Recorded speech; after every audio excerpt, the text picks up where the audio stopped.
Teman-teman, sakit kok malah dikasih voucher belanja? Kok bisa ya? Lalu kalau izin sakit, apakah teman-teman tetap bisa mendapatkan gaji? Dua hal ini akan saya ulas. Yang pertama, jadi kasus demam berdarah dengue atau DBD di Kaohsiung itu makin meningkat. Hati-hati ya teman-teman. Jadi demi kesehatan dan keselamatan warga Tainan, Wali Kota Tainan, Huang Weizhe, beberapa saat yang lalu mengeluarkan pengumuman. Jika ada warga yang melaporkan diri merasa terkena gejala terjangkitnya DBD, maka berkesempatan mendapatkan voucher belanja senilai 1000 NT. Nah, berikutnya adalah persyaratan. Yang pertama adalah warga Tainan. Atau yang kedua, WNI berdomisili di Tainan. Dan yang ketiga tentu diagnosanya dari dokter. Jika majikan atau agensi yang melaporkan ada PMI-nya kemungkinan terjangkit DBD, maka masing-masing mereka juga akan mendapatkan voucher belanja 500 NT. Nah, ini programnya terbatas ya.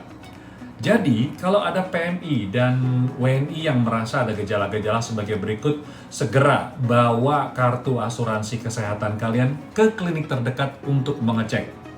Gejala-gejalanya seperti apa? Yaitu adalah demam, nyeri otot dan sendi di seluruh tubuh, sakit kepala, nyeri di belakang mata, nyeri otot dan bagian tulang maupun sendi.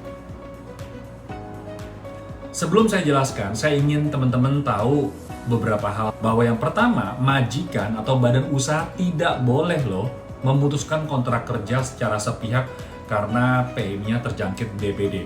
Yang kedua, jika sakit maka perhitungan gajinya merujuk kepada ketentuan yang berlaku. Nah, berdasarkan peraturan izin kerja buruh pasal 4, yang pertama, izin sakit rawat jalan itu maksimum 30 hari dalam 1 tahun. Yang kedua, izin rawat inap rumah sakit dalam 2 tahun itu tidak boleh lebih dari 1 tahun. Nah, untuk perhitungannya begini loh.